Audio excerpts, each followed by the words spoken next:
nok morgen fra Filippinene. Været utmerket som vanlig.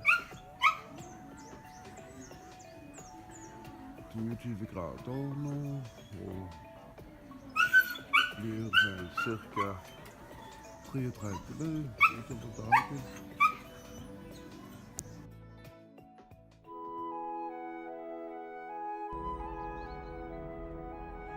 Ja, jeg får vel si at det blir sikkert ikke så verst morgen ifra Mérida.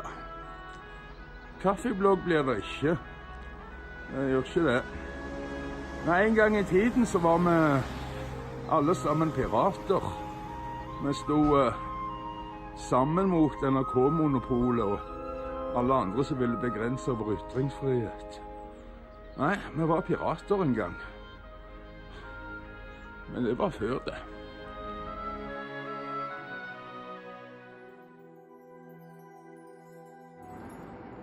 God morgen, her er værpåstanden.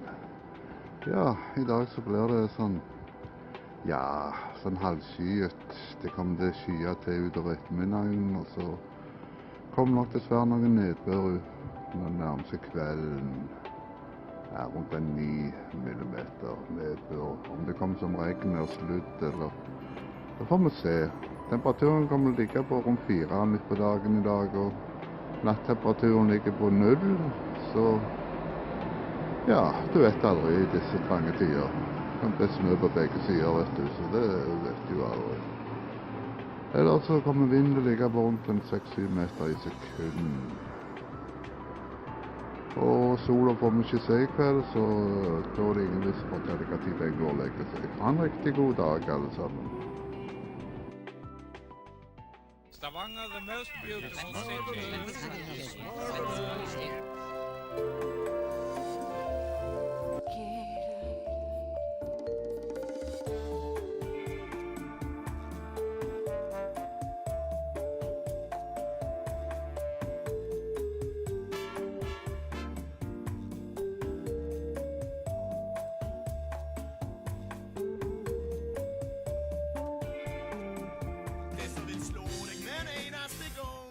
At her vokser opp bare betong.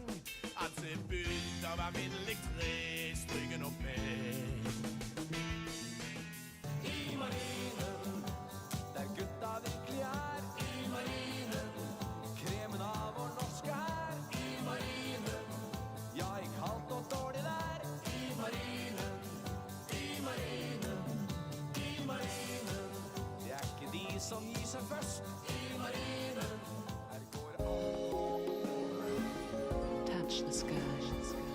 Ja, det var dagens værrunde. Ja, dere ser jo at det kommer til å bli en ganske bra dag her i Mérida i dag. Bare ikke noe særlig mye varme. Det kommer vel opp i et par og 20 grader kanskje. Så midt på dagen er det jo ikke gale. Men akkurat nå er det ikke mer enn 8-10 grader og noe sånt. Og det er jo ganske kjølig. Ja, nå skal dere få se gårsdagens videoblogg.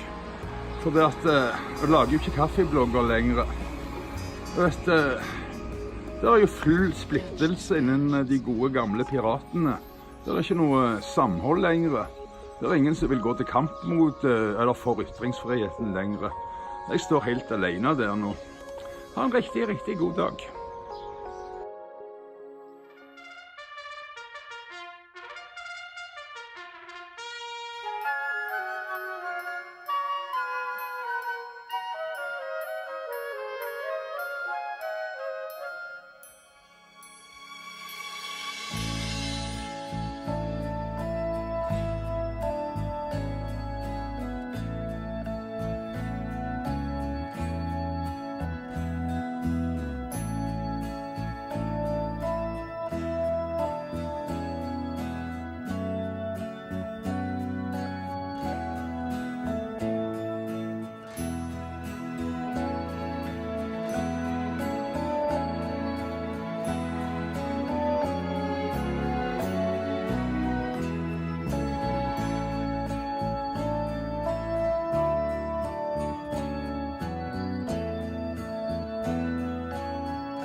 Ja, hola amigos, og velkommen til en ny videoblogg.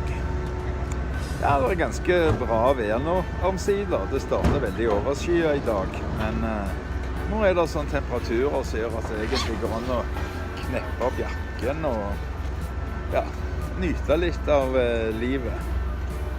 Vi har sånn så high-speed-introen antagelig viste, for de som i hvert fall er lokalkjente, tatt oss en tur til bar Abadias i dag.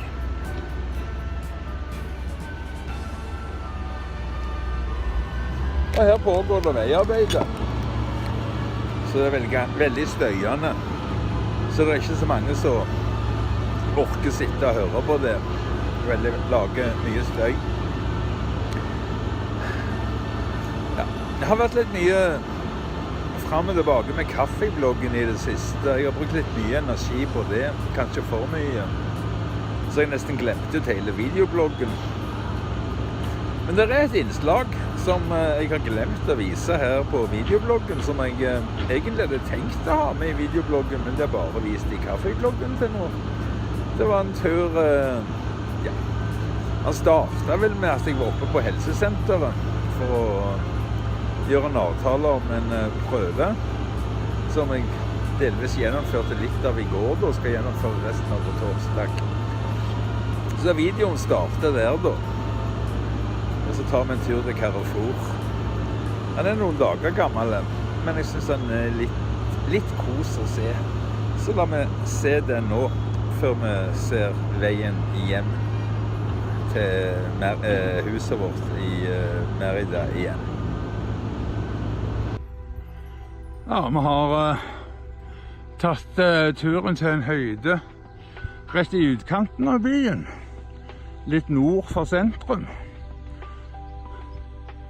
Dere ser det er litt varmedis, men den kommer til å forsvinne, den. Temperaturene skal passere 20 grader i dag, sier værmeldingen. Bygget som kommer inn i bildet nå er LO sitt bygg, holdt jeg på å si. UGT. Forferdelige greier. Helsesenter Nord. Ikke så mye av utseende, men i motsetning til det norske helsevesenet, så er dette fantastisk fungerende. Nei, nå skal vi kjøre til Carrefour og ta en timelapse på veien.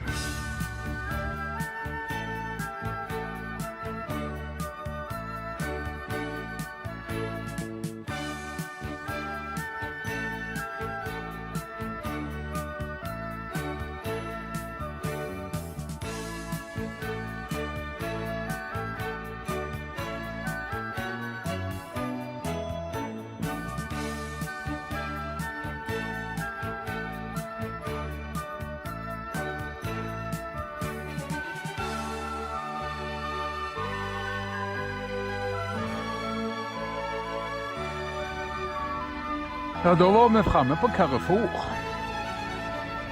Norge, de har planer om å bli kontantfrie, mens i Spania så setter Carrefour opp vekselautomat.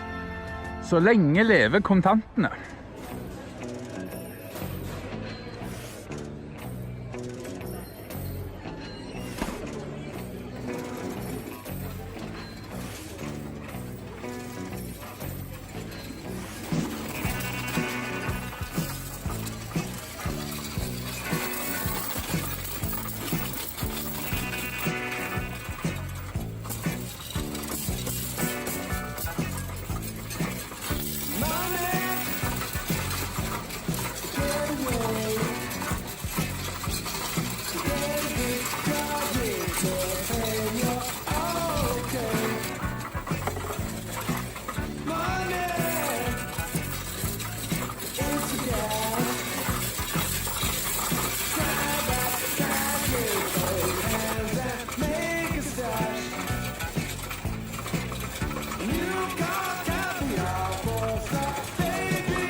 Jeg synes jo den var litt kos å se.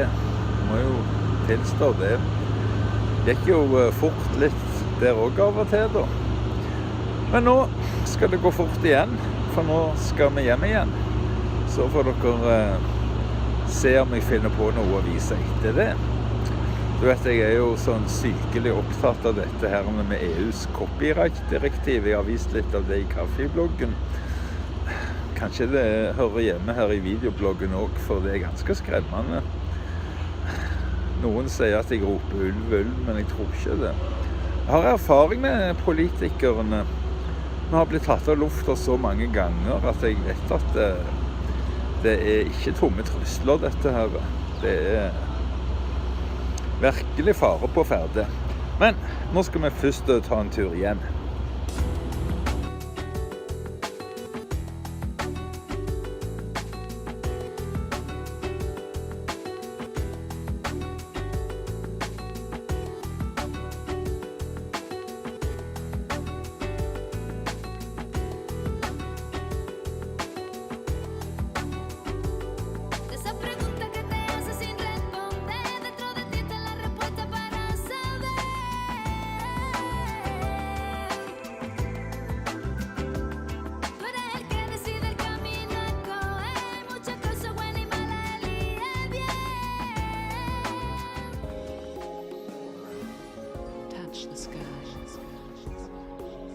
Ja, da var vi hjemme igjen etter en dag så egentlig ikke har vært så verst. Den starter jo med veldig mye tåke.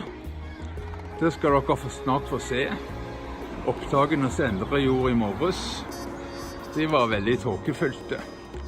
Og deretter så må vi jo nesten ta oss og se litt på dette her med EUs copyright-direktiv.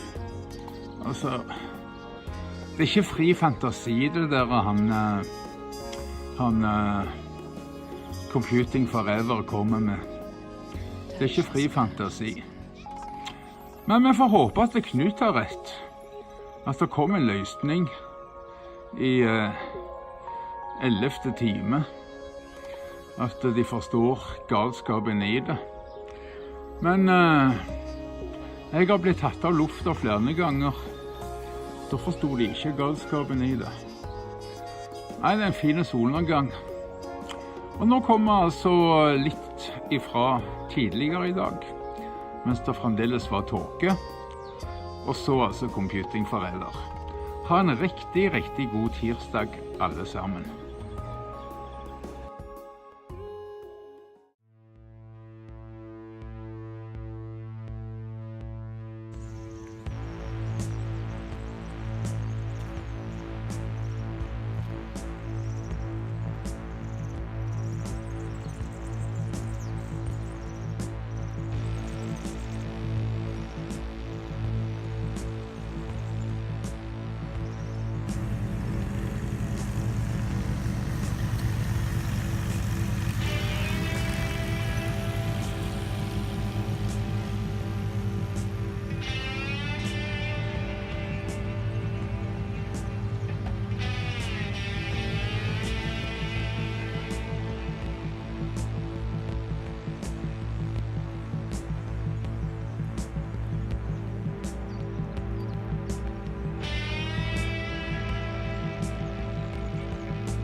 Ja, det har blitt ganske mørkt i gata vår nå.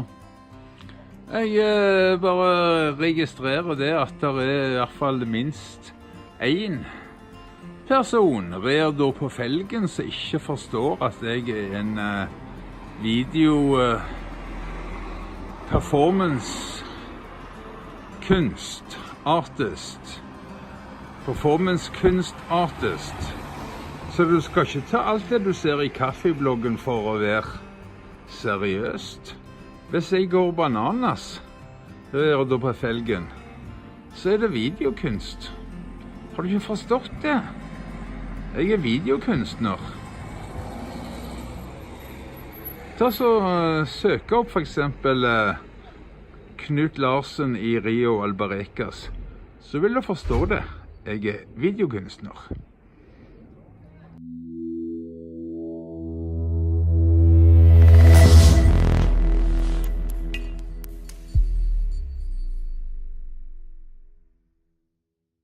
If you want to understand just how much contempt the pompous and arrogant EU bureaucratic elites hold the general population in, look no further than the EU Copyright Directive. We've been talking about this for over a year now, and all of the various Parliament votes, discussions and trilogues have demonstrated just how relentless and desperate they are to ensure that this new directive comes to pass. In every conceivable way that matters, it will allow them to heavily censor the internet as we know it, benefiting some greedy corporate intellectual property rights holders and IP lawyers, and also certain authoritarians in government. It will crush free speech and effectively break the web as we know it. And despite all of the public outcry, all of the campaigning by the people to stop this, to fight against it, the Copyright Directive remains on course. It continues to move forward without any consultation. The people who will be worst affected, the general public, who are having this forced upon them against their will. The attitude of the elites is, to hell with them. The freedom of the citizenry is always an obstacle to tyrants. Every time we manage to throw a spanner in the works or even momentarily delay the introduction of Articles 11 and 13 of the copyright apocalypse, they regroup, regain their grip of the rope that little bit tighter, and then the tug of war continues to move in their direction. There's an aggression in their methods. Politicians are supposed to serve the will of the people, of course, not their own interests, and certainly not the will of unelected lobbyists. We should not be living in subjugation to the political class. If society at large does not want something, then the discussion should be over. But the EU doesn't tend to take no for an answer, especially when it comes to the views of the public, and we've seen this in numerous referendums that don't go their way. They just keep trying and pushing till they get what they want. The elites truly believe themselves to be superior to us petty commoners, and they will just carry on, stridently defying us at every turn. Anyway, the following is from Electronic Frontier Foundation from earlier this week. The final version of the EU's copyright directive is the worst one yet. Under the final text, any online community, platform or service that has existed for 3 or more years or is making more than 10 million euros per year is responsible for ensuring that no user ever posts anything that infringes copyright, even momentarily.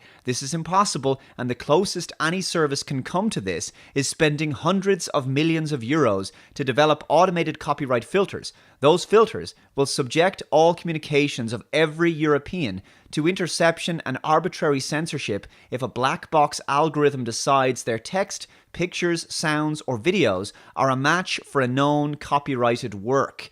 They are a gift to fraudsters and criminals, to say nothing of censors, both government and private. Just as a quick aside, not only will governments love this level of power, but I have a feeling that there could be those in the movie and TV industries who will see this as an opportunity to censor any negative audience reviews and criticisms of any woke social justice movies and TV shows they make under the grounds of copyright infringement. That's just my prediction. These filters are unaffordable by all but the largest tech companies, all based in the USA, and the only way Europe's homegrown tech sector can avoid the obligation to deploy them is to stay under 10 million euros per year in revenue and also shut down after 3 years. America's big tech companies would certainly prefer not to have to install these filters, but the possibility of being able to grow unchecked without having to contend with European competitors is a pretty good second prize, which is why some of the biggest US tech companies have secretly lobbied for filters. Here's where things get even more unworkably worse. Amazingly, the tiny, useless exceptions in Article 13 are too generous for the entertainment industry lobby, and so politicians have given them a gift to ease the pain. Under the final text, every online community, service, or platform is required to make best efforts to license anything their users might conceivably upload, meaning that they have to buy virtually anything any copyright holder offers to sell them at any price, on pain of being liable for infringement if a user later uploads that work. If I'm honest, this directive is so draconian that it's almost unbelievable. I know a lot of people believe that it's being proposed by people who don't know what they're doing, by some clueless boomers who don't understand how the internet works. And I'm sure that's partially true. Some EU politicians probably think this is actually a good thing and they don't realise the unintended consequences. But given how relentlessly it's being pushed and how destructive it will be to free speech in a time of massive censorship online, I actually think most of them do understand what they're doing. They know exactly what they're doing, and they know this is their opportunity to introduce widespread censorship across the continent and hand the mainstream media a massive monopoly on the passage of information online. This will be used to crush nationalist and populist movements across Europe by making alternative news media reporting practically impossible. In short, the legacy media will regain control of the narrative and start-up alt-media news sites will be unable to compete in the market. The same will be true of small up-and-coming free speech social networks who won't be able to afford the link taxes and upload filtering systems. I shouldn't have to restate the obvious that the large, big-moneyed legacy mainstream media is mostly in political and ideological alignment with globalist interests, such as those of the European Union. Article 11, which allows news sites to decide who can link to their stories and charge for permission to do so, has also been worsened. The final text clarifies that any link that contains more than single words or very short extracts from a news story must be licensed, with no exceptions for non-commercial users, non-profit projects, or even personal websites with ads or other income sources, no matter how small. As you can see, that's going to once again massively benefit only the mainstream media. Now that the directive has emerged from the trilogue, it will head to the European Parliament for a vote for the whole body either during the March 25th to 28th session or the April 15th to 18th session, with elections scheduled in May. So it looks like it's now or never to stop the EU copyright directive. 2019 will be the final chance to end it. Check out https://saveyourinternet.eu if you're in Europe, of course, and contact your local MEPs. The petition has been signed now by 4 million people.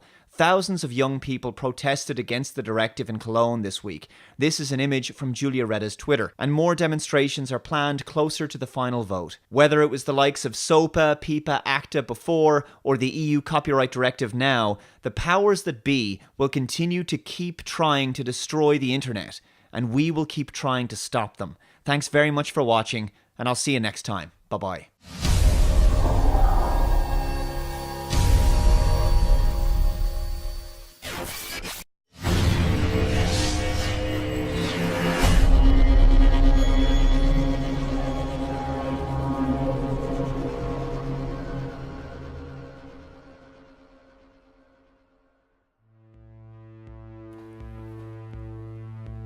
Ja, riktig god mandag og velkommen til Kaffebloggen. Vi starter jo med å kikke på været her i Mérida også, og det vegg-til-vegg skydekke i dag. Det nok så tidlig på morgenen dette. Det tatt rett ut forbi Helsesenter Nord, hvor jeg i dag skulle ta en større prøve. Jeg har litt problemer med både høyt blodtrykk og dårlig pust, og i dag så var det meningen å kontrollere pusten min. Så jeg skulle være på helsesenteret hele dagen, derfor så spilte jeg inn dagens kaffeblogg i går kveld. Det viser seg det å være unødvendig, på grunn av at jeg har jo aldri hatt noen problemer med det spanske helsevesen. Jeg synes de helt utrolig flinke, men til og med de kan jo ha teknisk feil, og det opplevde de i dag. Den maskinen som de skulle bruke på prøven min, den svikta. Men det skal de få fikse, så jeg har fått ny avtale på torsdag. Så det på torsdag da kommer en tynn, dårlig kaffeblogg. Det vil si, den i dag, den blir litt rar da, siden jeg allerede har lagt den, for jeg hadde ikke trodd jeg skulle få anledning til å gjøre noe som helst i dag.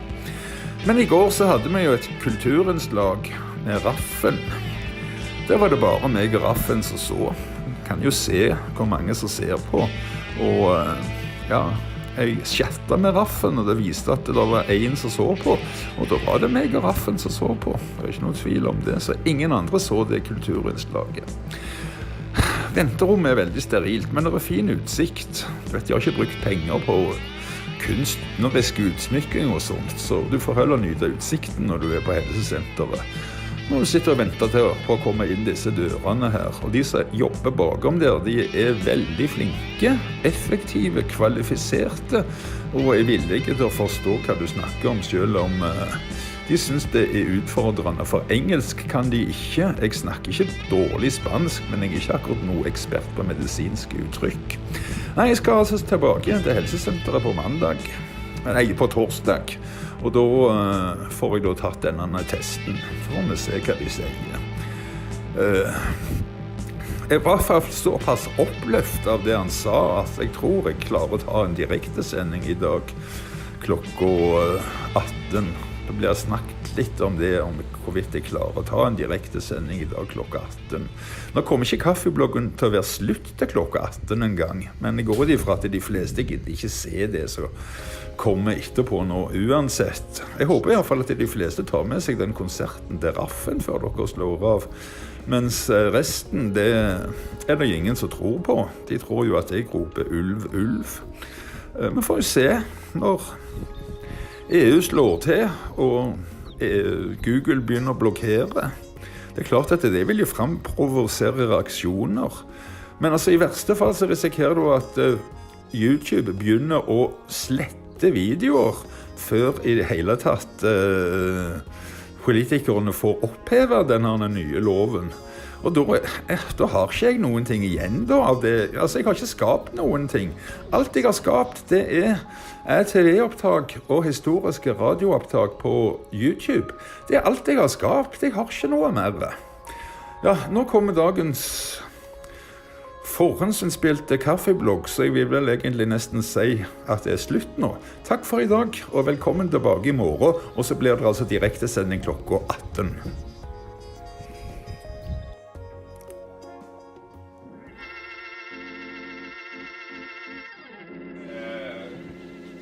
Den nye jazzstandarden. Sånn er det. God fornøyelse.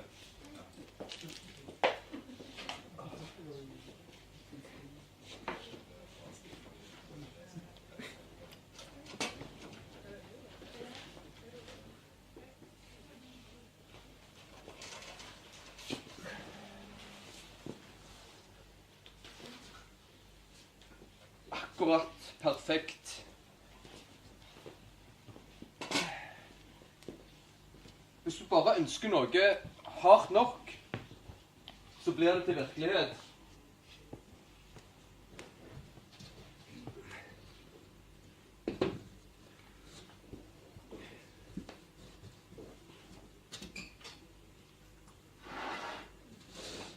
Hvis du bare ønsker noe hardt nok, så blir det til virkelighet.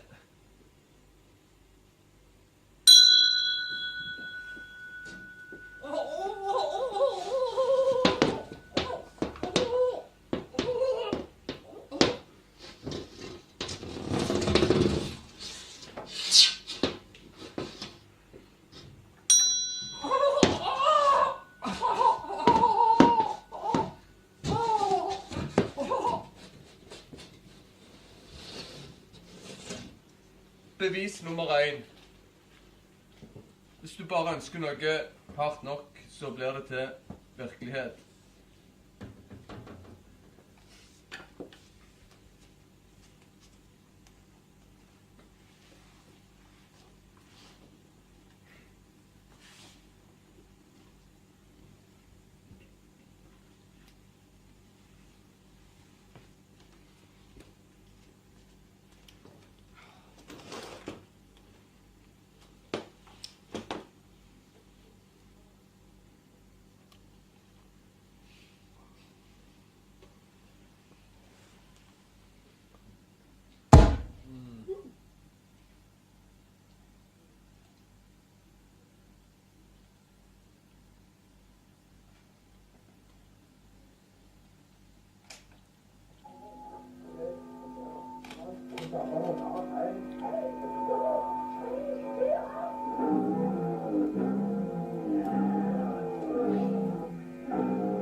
Bevis nummer 2. Hvis du virkelig ønsker noe, så blir det til virkelighet.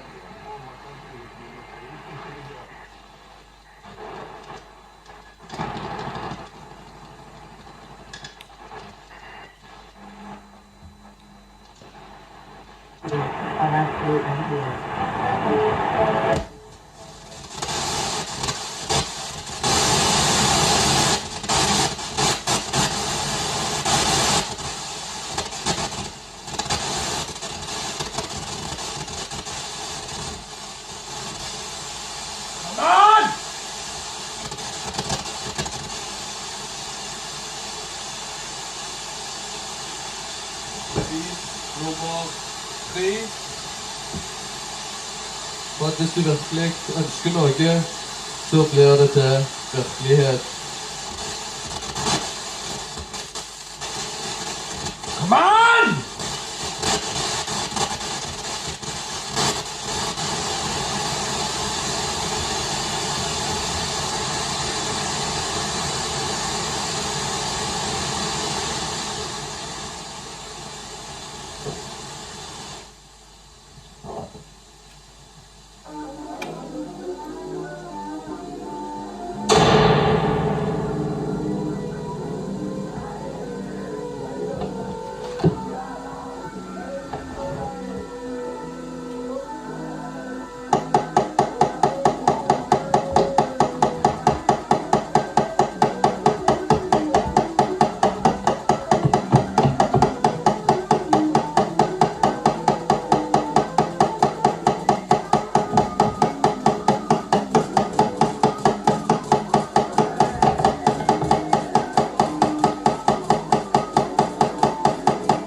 Når du virkelig ønsker noe, så blir det til virkelighet.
Hvis du virkelig ønsker deg noe, så blir det til virkelighet.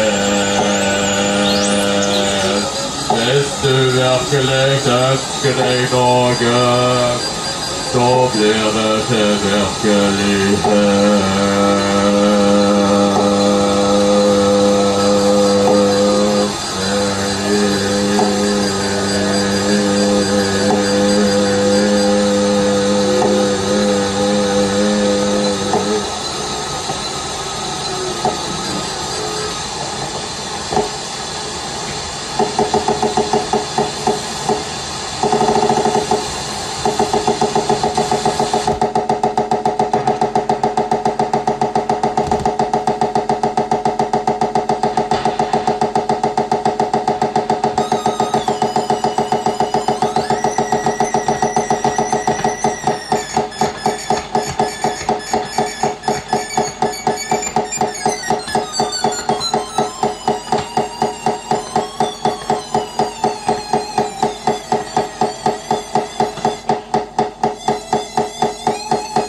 Hvis du virkelig ønsker deg noe, så blir det virkelighet.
Hvis du virkelig ønsker noe, så dra deg til helvete.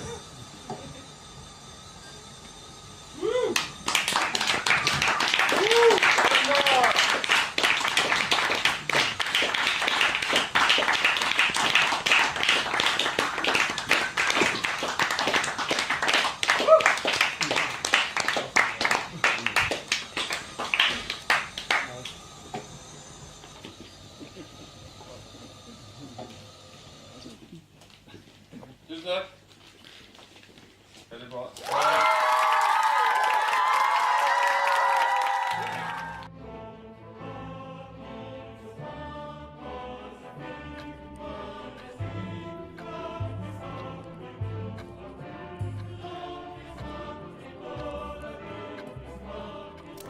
There's quite a considerable gap in your CV. Why haven't you been in work? I used to make videos online. I was a live streamer on Twitch. I used to read out Pornhub comments. My channel was called To Be or Not to Rabadishnev. I'd adapt Shakespeare plays onto The Sims 2. I have like loads of different types of ants. I make like little songs about the ants. It was quite game-changing at the time. I don't think anyone had ever looked into Pornhub comments as a way of storytelling. I remade Casablanca, shot for shot, using my son's Transformers. I also remade 12 Angry Men, with action men. When you think of successful men, Gandhi, Nelson Mandela, I got 1 million subscribers within half a year. I'm quicker than them, and I'm more prolific. The triple stitching lets it down, but the heel counter and leather outsole create a stylish yet comfortable shoe. I'd give it 8 out of 10 kicks. That's Othello and his lady wife before the jealousy started. Fire ants, pavement ants, weaver ants. I live stream myself playing Fortnite, and every time I got a kill, I'd eat a sandwich. Yeah, I had a bullet ant. 3, 2, 1.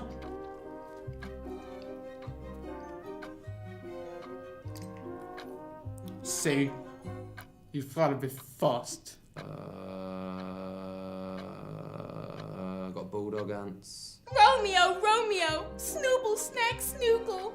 You know, the tongue is digging into my calcaneus, and it's making the shoe experience depressing! People are always like, "What? Do you not have any friends?" That's what they say to me, and I'm like, "I've got loads of friends, mate."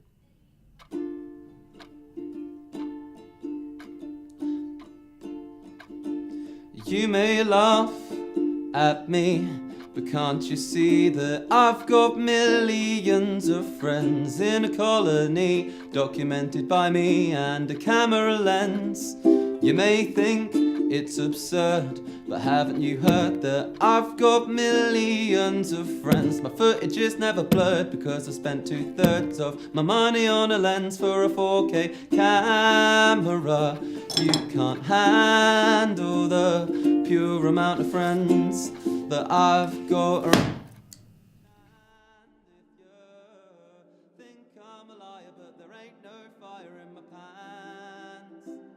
I've got 1 million friends and all of them are ants.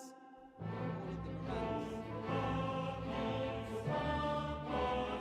them are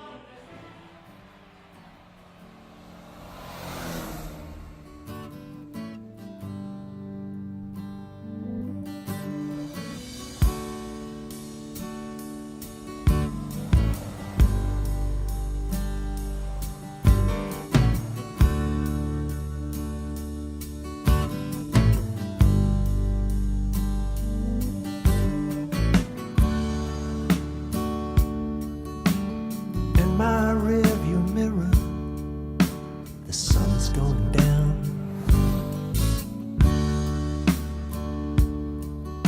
Sinking behind bridges in the road.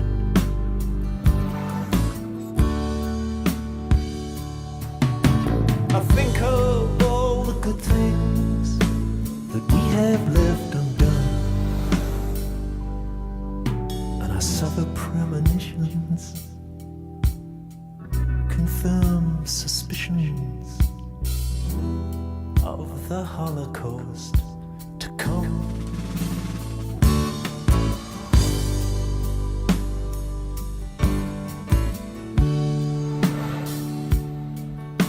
The rusty wire that holds the cord that keeps the anger in.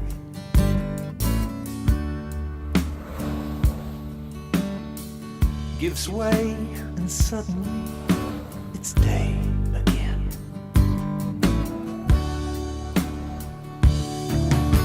The sun is in the east, even though the day is done. Two suns in the sunset.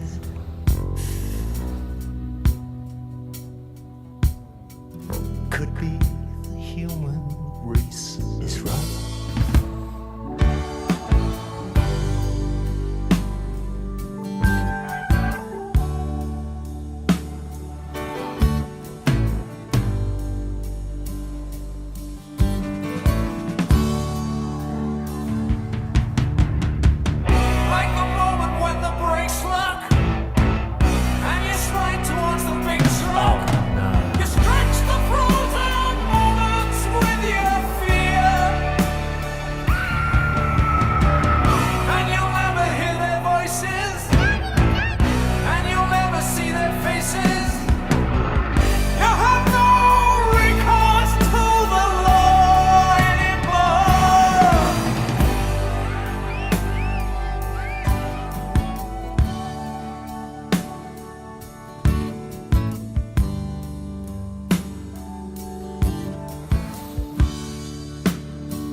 As the windshield melts and my tears evaporate,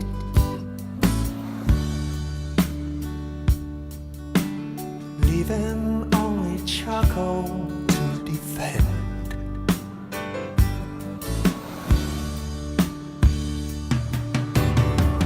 Finally, I understand the feelings of the few. Ashes, diamonds,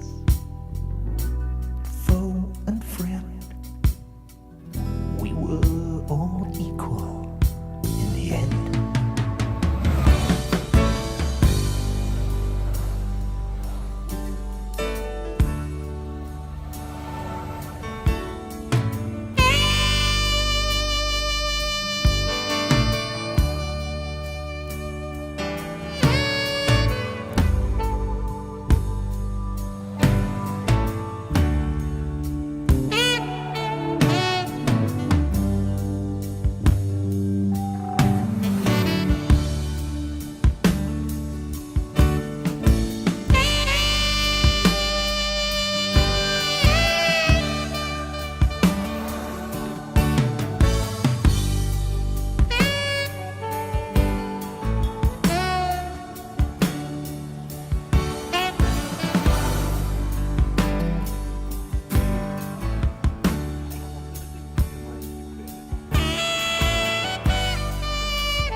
Sorry, Hitler, sorry, Magneta, sorry, Bogart, det er fyrte over godset mokket, den at ni, hei, nesa er det mokket. Følberotsen evig kjeret tjari på, sue emet teta hort, hos noen av det ånder. Det er fyrte måvet med kjønne massose, det er fyrte for tvekkjem, sorry, hella amalesen agne. Snellrabeles hover blir off, håndes. Smelmer. Det så dårlig. Jeg må bli faktisk krevende masse leie, hei.